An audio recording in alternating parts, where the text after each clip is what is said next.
চীন সফরের তৃতীয় দিনে দালিয়ানে ব্যস্ত সময় পার করছেন প্রধানমন্ত্রী তারেক রহমান। সকালে দালিয়ান আন্তর্জাতিক সম্মেলন কেন্দ্রে ওয়ার্ল্ড ইকোনমিক ফোরামের আলোচনায় যোগ দিয়েছেন তিনি। এরপর China railway construction corporation, China road and bridge corporation, China machinery engineering কর্পোরেশনের চেয়ারম্যানদের সাথে একান্ত বৈঠক করবেন তারেক রহমান। দুপুরে হাই স্পিড ট্রেনে দালিয়ান থেকে বেইজিংয়ের উদ্দেশ্যে রওনা হবেন প্রধানমন্ত্রী। বেইজিংয়ের চাওমিং স্টেশনে রেলওয়ে স্টেশন থেকে নেমে এদিন রাষ্ট্রীয় অতিথি ভবনে রাত্রি যাপন করবেন প্রধানমন্ত্রী তারেক রহমান। এর আগে মঙ্গলবার রাতে চীনের প্রধানমন্ত্রী লি কিয়াং এর আমন্ত্রণে আয়োজিত এক বিশেষ রাষ্ট্রীয় নৈশভোজে অংশ নেন প্রধানমন্ত্রী তারেক রহমান।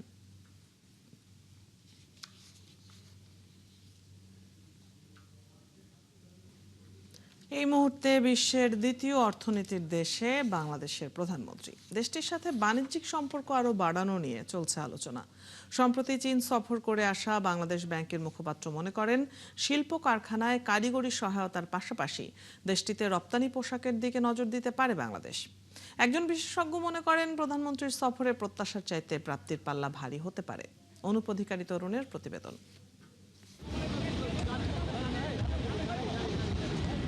$500 বিলিয়ন অর্থনীতির দেশের প্রধানমন্ত্রী তারেক রহমান এখন $20 ট্রিলিয়ন বিশ্বের দ্বিতীয় অর্থনীতির দেশ চীন সফরে আছেন। ফলে প্রত্যাশার পারদ চড়ছে চড়চড় করে। চীনে চলছে এখন শিল্প উৎপাদনের দ্বিতীয় পর্যায়। তৈরি পোশাক ও অন্যান্য সস্তা পণ্য বানানো থেকে এখন হাইটেক ইন্ডাস্ট্রির দিকে এগিয়ে যাচ্ছে দেশটি। ফলে তৈরি পোশাক রপ্তানির শীর্ষ দেশটি এখন নিজেই এর ভোক্তায় পরিণত হচ্ছে। সম্প্রতি চীন সফর করেছে বাংলাদেশ ব্যাংকের একটি প্রতিনিধি দল। সেখানে তারা বিভিন্ন কারখানা পরিদর্শন করেন। ওই দলের একজন সদস্য কেন্দ্রীয় ব্যাংকের মুখপাত্র বলছেন, ভিন্ন এক সম্ভাবনার দেশ হতে যাচ্ছে চীন। আমরা যে বন্ধ কলকারখানা চালু করা, নতুন করে কলকারখানা স্থাপন করা, এটার ক্ষেত্রে চায়নাকে আমরা রোল মডেল হিসেবে নিতে পারি। তারা কিভাবে স্বল্প ব্যয়ে আধুনিক শিল্প কারখানা স্থাপন করা যায়, সে আইডিয়া তারা দেয়। এক্সপোর্টের ক্ষেত্রে চীন যেহেতু হাইটেকের দিকে চলে যাচ্ছে, আমরা যেটা করতে পারি, চীনকেও আমরা গার্মেন্টসের ক্ষেত্রে প্রতিদ্বন্দ্বী না ভেবে সেটাকে ডেস্টিনেশন হিসেবে ধরতে পারি। চীন থেকে আমদানি করা প্রধান পণ্যের মধ্যে রয়েছে শিল্প উৎপাদন খাতের কাঁচামাল, তৈরি পোশাকের ফেব্রিক্স, সুতা সহ প্রয়োজনীয় রাসায়নিক পণ্য, শিল্প অবকাঠামো নির্মাণে ভারী যন্ত্রপাতি এবং সব ধরনের ভোগ্য পণ্য। অবশ্যই অনেক বড় একটা সেগমেন্টে বাংলাদেশে হেল্প করার সুযোগ তৈরি হতে পারে। যে প্রজেক্টসগুলো নিয়ে কথা হচ্ছে সেগুলো বাংলাদেশের জন্য অত্যন্ত জরুরি। বাংলাদেশের যে অর্থনৈতিক ব্যাপ্তি, তার পেছনে সেই ইনফ্রাস্ট্রাকচার, সেই বিদ্যুৎ, সেই ডেটা সেন্টার, সেই কমন ইউটিলিটিসের যেই ফ্যাসিলিটিসগুলো, সেগুলো যুগান্তকারী পরিবর্তন করেছে। আমাদের ইকোনমি গত 2 বা 3 দশকে যে জায়গা থেকে যে জায়গায় এসে আজকে দাঁড়িয়েছে, তার পেছনে আমি যেটা বলবো, চীনা বন্ধুদের একটা বড় ভূমিকা কাজ করেছে। এদিকে প্রধানমন্ত্রী সফরে 15 থেকে 17টি সমঝোতা ও চুক্তি সই হবে। এর মধ্যে তিস্তা ব্যারেজের মতো বিষয়ের পাশাপাশি বাণিজ্য সম্প্রসারণ এবং বেল্ট অ্যান্ড রোড ইনিশিয়েটিভ বা BRI সংক্রান্ত বিষয়গুলো রয়েছে। আর ঘোষণা আসতে পারে প্যাকেজ বিনিয়োগের। প্রত্যেকটা চুক্তি কিন্তু অর্থনীতিকে ইফেক্ট করে। এখন কথা হচ্ছে এই চুক্তিগুলোর মেয়াদ এবং এই চুক্তিগুলোর ডেপথনেস কতটুকু থাকবে, ওইটা কিন্তু দেখার বিষয়। যার কারণে কূটনীতিক একটা যে আমরা বলি সমঝোতা, দ্যাট ইজ ইম্পর্টেন্ট।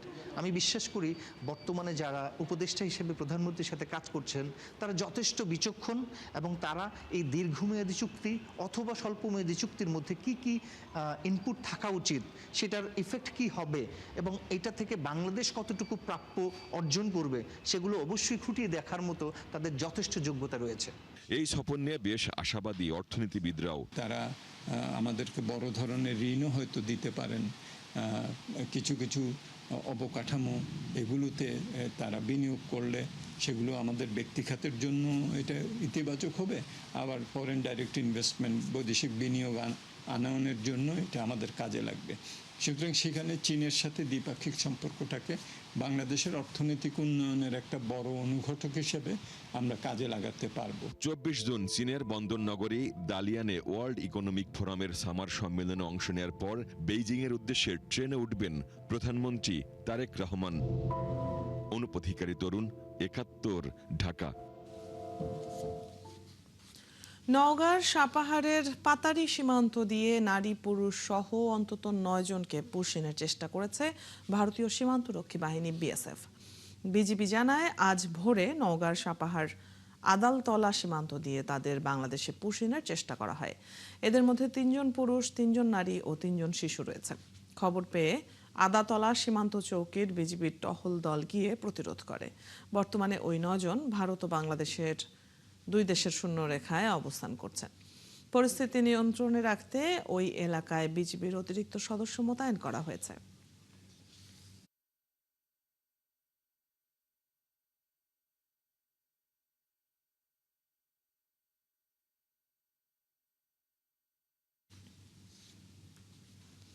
এ বিষয়ে বিস্তারিত জানাতে যুক্ত হচ্ছেন সহকর্মী তন্ময় ভৌমিক।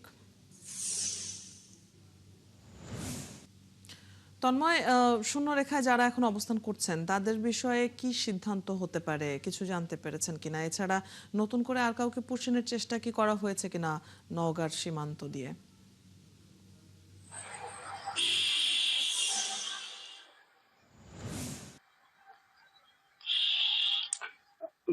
ধন্যবাদ অদিতি। আপনাকে জানিয়ে রাখি, নওগাঁর 4টি উপজেলা সীমান্তবর্তী এলাকা অর্থাৎ পোরশা, সাপাহার, নিয়ামতপুর, পত্নীতলা এবং ধামরাটি 4টি উপজেলা কিন্তু সীমান্তবর্তী এলাকা। সেই সীমান্তবর্তী এলাকায় কিন্তু আমাদের যে সীমান্ত এলাকাগুলো আছে সেগুলো কিন্তু সম্পূর্ণ অরক্ষিত, অর্থাৎ এখানে কোনো কাঁটাতার নাই এবং বিজিবি সদস্যদের সাথে যে কোনো পথ চলার সেই ব্যবস্থাও নাই। ফলে এই সুযোগটা কিন্তু বিএসএফ সদস্যরা বর্তমানে নিয়ে থাকতেছেন। অর্থাৎ আপনাকে জানিয়ে রাখি, আজকে ভোর 4টার দিকে কিন্তু এই মালদা অর্থাৎ ভারতের আমাদের বাংলাদেশের অপোজিটে সেটি আছে মালদা জেলা। সেই মালদা জেলার যে বিএসএফ এর সদস্য আছে এলএনপুরের বিএসএফ সদস্যরা কিন্তু 9 জনকে শিশু, 3 জন শিশু, 3 জন নারী এবং 3 জন পুরুষ, এই 9 জনকে কিন্তু বিএসএফ সদস্যরা তারা বাংলাদেশে ঠেলে দেওয়ার চেষ্টা করে। এই ঘটনাটি জানতে পেরে যে আদাতলার যে বিএসএফ সদস্য, বিজিবি সদস্যরা আছে তারা কিন্তু দ্রুত ঘটনাস্থলে মুভ করেন এবং মুভ করে সেখানে কিন্তু তারা প্রতিরোধ করেন এবং তাদের এখানে তারা প্রতিরোধ করে সেখানে কিন্তু সীমান্ত রেখা রেখে দিয়েছেন, অর্থাৎ শূন্য রেখা রয়েছেন এখন বর্তমানে সেটা রয়েছে। এবং আমি নওগাঁর যে প্রতিতলা নওগাঁর যে বিজিবি সদস্য আছে তাদের সঙ্গে আমি কথা বলেছি, অর্থাৎ নওগাঁর যে বিজিবি ব্যাটালিয়ন আছে 16 তার অধিনায়ক আরিফুল ইসলামের সঙ্গে কথা বলেছি। তিনি বলেছেন যে এই ব্যাপারে প্রতিরোধ যেহেতু প্রতিবাদ জানানো হয়েছে এবং পতাকা বৈঠকের মাধ্যমে তাদেরকে পুশব্যাক করা হবে, এই অবস্থানে কিন্তু আছে। এছাড়া অতিরিক্ত কিন্তু বিজিবি সদস্য সেখানে মোতায়েন করা আছে। ফলে যে 9 জন আছে তারা শূন্য রেখা রয়েছেন বর্তমানে, এটাই পর্যন্ত জানা গেছে। তবে পতাকা বৈঠকের পরে আসলে জানা যাবে তারা বাংলাদেশি কিনা, তারা আসলে ভারতে কিনা।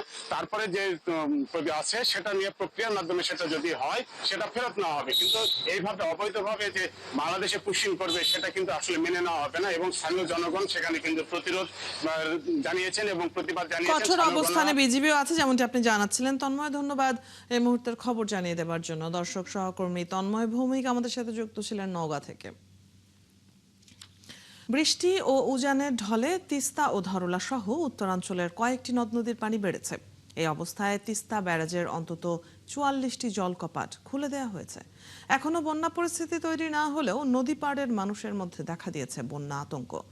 যে কোনো পরিস্থিতির জন্য প্রস্তুত থাকার কথা জানিয়েছে পানি উন্নয়ন বোর্ড। সহকর্মীদের তথ্য ও ছবিতে প্রতিবেদন। কয়েকদিনের বৃষ্টিতে তিস্তার পানি বেড়েছে, তলিয়ে যাচ্ছে লালমনিরহাট জেলার নিম্নাঞ্চল, ডুবছে কৃষকের ক্ষেত ও খামার। বন্যার আতঙ্কে অসহায় পরিবারগুলো অন্যত্র সরে যাচ্ছে জিনিসপত্র নিয়ে। মানুষের জমিতে বসবাস করতেছি, আজকে 3 দিন ধরে আমার পানি তো কম আসলে এখানে পানি বেশি হয়ে গেল, আরো পানি উঠবে। পানি যদি ওঠে তাহলে বাড়িঘর পানি উঠবে। তিস্তা খনন ও মহাপরিকল্পনা বাস্তবায়ন না হওয়ায় প্রতি বর্ষায় লোকালয় প্লাবিত হচ্ছে। এজন্য স্থায়ী সমাধান চান তিস্তাপাড়ের মানুষ। লালমনিরহাট পানি উন্নয়ন বোর্ডের নির্বাহী প্রকৌশলী জানান, সার্বক্ষণিক পর্যবেক্ষণ করা সহ বন্যা মোকাবেলায় প্রস্তুতি রয়েছে। এই পানির এই উঠানামার কারণে আমাদের তিস্তা নদীর বেশ কিছু পয়েন্টে ঝুঁকিপূর্ণ রয়েছে। এর মধ্যে উল্লেখযোগ্য রয়েছে আমাদের চিনাতলি, পাগলারহাট, রাজপুর, তাজপুর, এছাড়াও আমাদের আপ স্ট্রিমে উত্তর ধবনী, মধ্য ধবনী, ভোটমারি, এসব ঝুঁকিপূর্ণ স্থানগুলো আমরা সার্বক্ষণিক নজরদারিতে রাখছি। নীলফামারীতেও তিস্তার ডালিয়া পয়েন্টে পানি বিপদসীমার উপরে এবং নিচে উঠানামা করছে। এ অবস্থায় পার উপচে পানি ঢুকছে চর ও নিম্নাঞ্চলে। পানি উন্নয়ন বোর্ড জানিয়েছে তারা পরিস্থিতি নজরে রাখছেন। একই সঙ্গে নদী তীরবর্তী এলাকার মানুষদের সতর্ক থাকতে বলা হয়েছে। কুড়িগ্রামের ধরলা, তিস্তা, ব্রহ্মপুত্র, দুধকুমার সহ প্রতিটি নদ নদীর পানি বেড়েছে, তবে তা এখনও বিপদসীমার নিচ দিয়েই প্রবাহিত হচ্ছে। এদিকে জেলার অন্তত 400 চর ও দ্বীপ চরের কমপক্ষে 5 থেকে 6 লাখ মানুষ আতঙ্কে রয়েছে। পানি এখনও যথেষ্ট বিপদসীমার অনেক নিচে আছে এবং আগামী 15 দিন 20 দিনের ভিতরে আসলে বন্যা হওয়ার কোনো সম্ভাবনা নাই। বাচ্চাগুলো নিয়ে বন্যা আসলে তো যাবো কই, রাস্তা ছাড়া তো আমাদের আর উপায় নাই। নদ নদীর পানি বাড়লেও এখনও বন্যার শঙ্কা নেই বলে জানিয়েছে এসব জেলার পানি উন্নয়ন বোর্ড। পিন্টু হাজং, 71।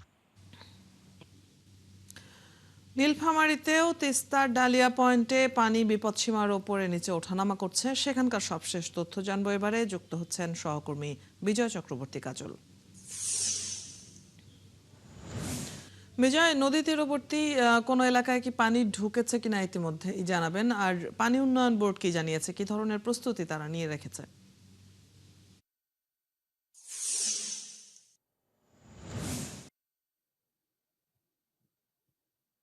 ধন্যবাদ অতিথি।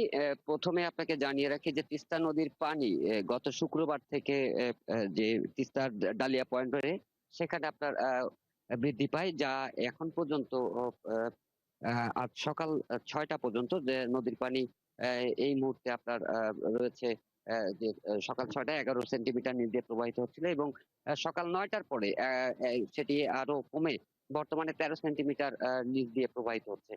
এর আগে গতকালকে সন্ধ্যা 6টার দিকে সেটি আপনার বিপদসীমার 1 সেন্টিমিটার দিয়ে প্রবাহিত হলেও বর্তমানে কিন্তু আপনার নদীর পানি একেবারেই কম রয়েছে। তবে পানি উন্নয়ন বোর্ড যেটি জানাচ্ছে সেটি হচ্ছে যে আগামী 24 ঘন্টায় তিস্তা নদীর পানি আরো 10 থেকে 20 সেন্টিমিটার নিচে দিয়ে প্রবাহিত হবে। বিশেষ করে তারা যেটি জানাচ্ছে যে যেহেতু উজানের ঢল এবং বৃষ্টিপাত অনেকটাই স্বাভাবিক থাকায় যে ভারতের যে অংশে তিস্তা নদীর উজান অংশে সেখানে কিন্তু আপনার ভারী বৃষ্টিপাত ছিল এবং উজানের ঢল নেমে আসার কারণে কিন্তু নদীর পানিটা ধীরে ধীরে বাড়তে বাড়তে সেটি কিন্তু গতকালকে আপনার যে বিপদসীমার 1 সেন্টিমিটার উপরে উঠে, যা এই মুহূর্তে তাদের ওই অঞ্চলে নদীর পানি মোটামুটি স্বাভাবিক রয়েছে এবং যে ভারী বৃষ্টিপাত সহ যে উজানের ঢল সেটি আসা বন্ধ হচ্ছে আস্তে আস্তে। তো আমরা পানি উন্নয়ন বোর্ডের সাথে যেটি কথা বলেছি তারা যেটি জানিয়েছে যে এই মুহূর্তে নীলফামারী জেলায় বন্যার কোনো আশঙ্কা নেই। কারণ হচ্ছে যে যদি ঢল নামে সেই ক্ষেত্রে তখন আপনার পানিটি আপনার বৃদ্ধি পাবে। সেই জায়গায় থেকে আপনাকে বলছি যে এই এখন পর্যন্ত তিস্তা নদীর পানি নীলফামারীর অংশে মোটামুটি আপনার স্বাভাবিক রয়েছে এবং বন্যার তেমন একটা পূর্বাভাস নেই বললেই চলে। অদিতি। বিজয়, আপনার কাছ থেকে আমরা জেনে নিচ্ছিলাম সেখানকার পূর্বাভাসের খবর। ধন্যবাদ যুক্ত হবার জন্য। দর্শক, তিস্তার পানির বর্তমান অবস্থা জানাতে নীলফামারী থেকে সহকর্মী বিজয় চক্রবর্তী কাজল এতক্ষণ যুক্ত ছিলেন আমাদের সাথে। মধ্যপ্রাচ্যের ভূ রাজনৈতিক সংকটে পড়ে 4.5 মাস পর হরমুজ প্রণালী অতিক্রম করেছে বাংলাদেশ শিপিং কর্পোরেশনের জাহাজ এমভি বাংলার জয়যাত্রা। মঙ্গলবার ভোরে হরমুজ প্রণালী পেরিয়ে জাহাজটি সংযুক্ত আরব আমিরাতের ফুজাইরা বন্দরের দিকে রওনা হয়। ইরানের সাথে মার্কিন যুক্তরাষ্ট্র ও ইসরায়েলের যুদ্ধের কারণে হরমুজ প্রণালী বন্ধ থাকায় জাহাজটি সেখানে আটকে ছিল। সাইফুল ইসলাম শিল্পীর তথ্য ছবিতে প্রতিবেদন। 31 জন নাবিক নিয়ে গত 28 ফেব্রুয়ারি থেকে পারস্য উপসাগরের হরমুজ প্রণালীর কাছেই আটকে ছিল বাংলার জয়যাত্রা। দীর্ঘ প্রায় 4.5 মাস পর মঙ্গলবার ভোরে হরমুজ প্রণালী অতিক্রম করে। বিএসসির ব্যবস্থাপনা পরিচালক জানান, হরমুজ প্রণালী পার হয়ে জাহাজটি আরব আমিরাতের ফুজাইরা বন্দরের পথে। এরপর জাহাজের গন্তব্য দক্ষিণ আফ্রিকার কেপটাউন এবং ডারবান বন্দর। জাহাজের নাবিক সহ সবাই সুস্থ আছেন। আমাদের প্রথমে হয়তো ফুজাইরাতে পাঠাতে হবে ফার্দার বাংকারিং এবং অন্যান্য প্রভিশনের পর, তারপর হয়তো এটা ডেস্টিনেশন, এখন পর্যন্ত সাউথ আফ্রিকা আছে, যদি চার্টার যে ডেস্টিনেশন ফাইনাল করবে সেখানে আমার জাহাজ চলে যাবে। তিনি আরও জানান, হরমুজ পার হতে না পারলেও জাহাজটি অলস বসে থাকেনি। যুদ্ধ পরিস্থিতির মধ্যেও জাহাজটি সৌদি আরবের রাস আল খাইর বন্দর থেকে সিঙ্গাপুর ভিত্তিক চার্টার প্রতিষ্ঠানের 37,000 মেট্রিক টন সার বোঝাই করে। কার্গো লোড করে অন্য পথে চলাচল করে আয় করে 24 কোটি টাকা। কার্গো লোড করার কারণে আমরা এখনো অন হায়ার আছি। আমরা প্রতিদিন $16,000 বা প্রায় 20 লাখ টাকা পার ডে আমাদের সাথে চুক্তি আছে, আয় করছি। সো মাছে আসছে প্রায় 6 কোটি টাকা। এই 4 মাসে যদি আমি রাফলি বলি প্রায় 24 কোটি টাকার মতো আমাদের আয় হয়েছে। এ নিয়ে বাংলাদেশ মার্চেন্ট মেরিন অফিসার্স অ্যাসোসিয়েশনের সভাপতি জানান, যুদ্ধের শুরুতে জাহাজটির কাছাকাছি ক্ষেপণাস্ত্র এসে পড়েছিল। ঝুঁকিপূর্ণ অবস্থানের কারণে আক্রান্ত হওয়ার শঙ্কাও ছিল। যতটুকু সময় ছিলেন সারাক্ষণ ওনার টেনশনই ছিলেন যে কখন ওনাদের উপরে এসে পড়ে। মেন্টালি এবং ফিজিক্যালি ওনারা সবাই ওভার এক্সস্টেড, কারণ যেহেতু শিপ ইজ ফ্লোটিং এবং ওদের যাওয়ার কোনো জায়গা নেই। So they are under severe mental torture, এবং আমার মনে হয় যে they all need a thorough medical check up. 2018 সালে নির্মিত 38,894 টন ধারণ ক্ষমতা সম্পন্ন এমভি বাংলার জয়যাত্রায় কর্মরত সবাই বাংলাদেশি নাগরিক। পিন্টু হাজং, 71।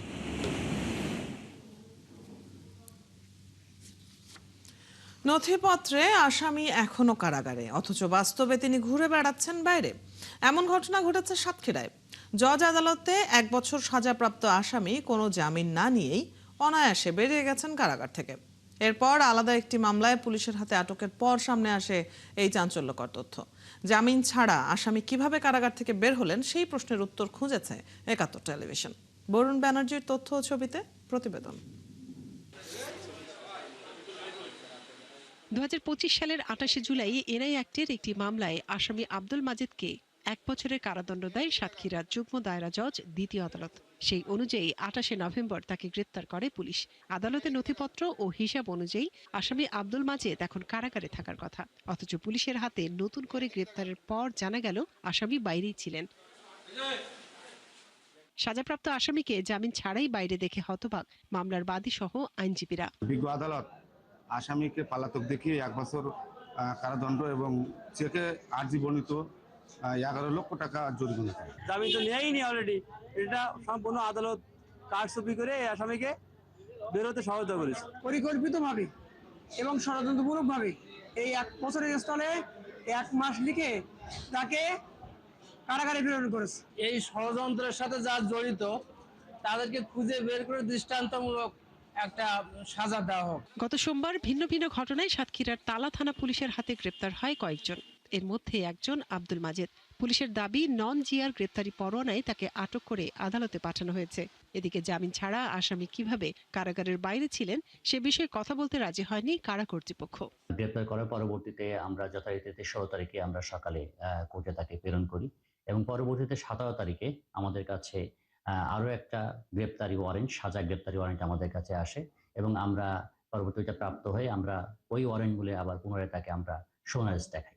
অন্যদিকে এ বিষয়ে স্পষ্ট করে কিছু জানাতে চাননি 2 নম্বর যুগ্ম দায়রা জজ আদালতের বেঞ্চ সহকারী মনিরুল ইসলাম। আর আদালতের প্রশাসনিক কর্মকর্তা বলছেন, এটা এক ধরনের ভুল ছিল যা সংশোধন করে পাঠানো হয়েছে। মানে আপনি কথা বলতে চাচ্ছেন না আমাদের সাথে, এটাই বলছেন যে আপনার অত যে বলতে যাচ্ছেন না।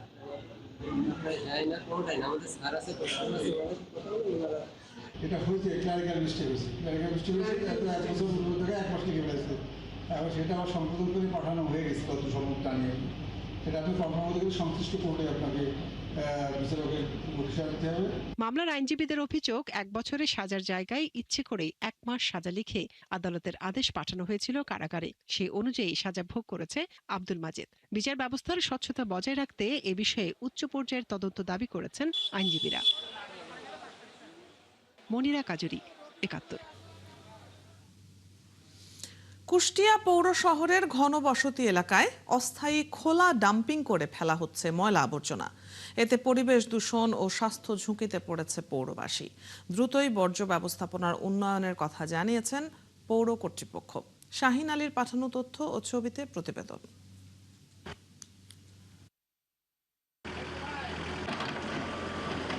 কুষ্টিয়া পৌরসভায় নেই কোনো স্থায়ী ও সুষ্ঠু বর্জ্য ব্যবস্থাপনা। ঘনবসতি এলাকায় অস্থায়ী ডাম্পিং করে সেখানেই ফেলা হচ্ছে বাসাবাড়ির ময়লা আবর্জনা। এ কারণে চরম ভোগান্তিতে পড়েছেন বাসিন্দারা। পৌরবাসীর অভিযোগ, ময়লার দুর্গন্ধে তারা এমনিতেই অতিষ্ঠ। তার উপর বেড়েছে মশামাছির উপদ্রব, ছড়াচ্ছে নানা রোগবালাই। দ্রুত সুষ্ঠু বর্জ্য ব্যবস্থাপনা করে ডাম্পিং স্থানটি সরানোর দাবি সবার। ফেলতেছে পৌরসভার জায়গার উপরে, কিন্তু একদম রাস্তা সংলগ্ন জায়গা, সেখানে ফেললে পারে সেই আবর্জনাগুলো আবার কিন্তু রাস্তার ভিতরেই বিভিন্ন রকম দেখা যায়, কুকুর যাচ্ছে ওখানে, সন্ধ্যার পরে শিয়াল টিয়াল যায়, তারা যে ওইগুলো আশ্রয় টাশ্রয় দেখা যায় রাস্তার উপরেই পড়ে থাকতেছে। আর এর আগে এত দুর্গন্ধ সৃষ্টি করছে যে একবেলা এখানে যদি কেউ এসে থাকে, আমার মনে হয় সে বুঝতে পারবে যে কি একটা দুঃসহ জীবনযাপন করছে এখানকার মানুষ। জনবসতি এলাকাতে ময়লা যদি উচ্ছিষ্ট অংশ হিসেবে থেকে যায়, দিনের পর দিন থেকে যায়, তাহলে তো আমাদের সবারই বড় ধরনের রোগ এবং স্বাস্থ্য ঝুঁকির বিষয় আছে। এখান থেকে যদি এই নোংরা ওঠা নামানো না করতো, তাহলে সরাসরি দেখা যাচ্ছে যে গ্রাম মহল্লাতে যেখানে নোংরাগুলো ইয়ে করা হতো, গাড়িতে ওঠানো হতো, সেখান থেকে ডাইরেক্ট ভাগাড়ে নিয়ে যেত। এই ঈদের পর থেকে নোংরা ফেলাচ্ছে, আবার নিয়ে যাচ্ছে, বেতাল দুর্গন্ধে, পরিবেশ খুব দুর্গন্ধ। পৌর কর্তৃপক্ষ বলছে, জনস্বাস্থ্য সুরক্ষায় দ্রুত ডাম্পিং ব্যবস্থার উন্নয়ন এবং বিকল্প স্থানের ব্যবস্থা নেয়ার প্রক্রিয়া চলছে। মব সৃষ্টি করে আমাদেরকে প্রত্যেকটা জায়গায় সেকেন্ডারি স্টেশন আমাদেরকে উঠাই দিয়েছে। আমরা নির্বাচনের অপেক্ষা করছি, জনপ্রতিনিধিরা এসে তাদের ময়লা তারা ম্যানেজমেন্ট করবে। আমরা কি চাকরি করতে আসছি, আমরা অত প্রভাব বিস্তার করতে পারি না এলাকায়। প্রায় 43 বর্গ কিলোমিটার আয়তনের কুষ্টিয়া পৌরসভায় বসবাস করেন 2 লাখেরও বেশি মানুষ। শান্তা ইসলাম, 71।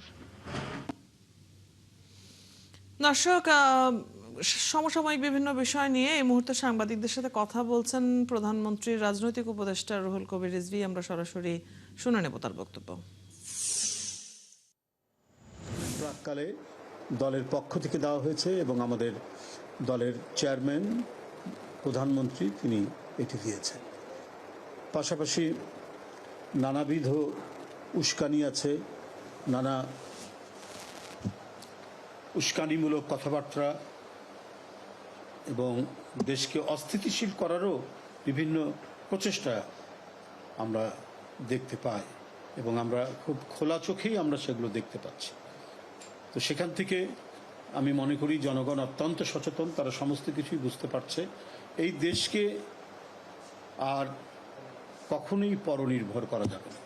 শহীদ জিয়াউর রহমানের সময় থেকে আত্মনির্ভরশীল জাতির যে স্পিরিট নিয়ে, যে শক্তি নিয়ে এ দেশ পরিচালিত হয়ে এসছে এবং যার কারণে এই জাতিটি একটি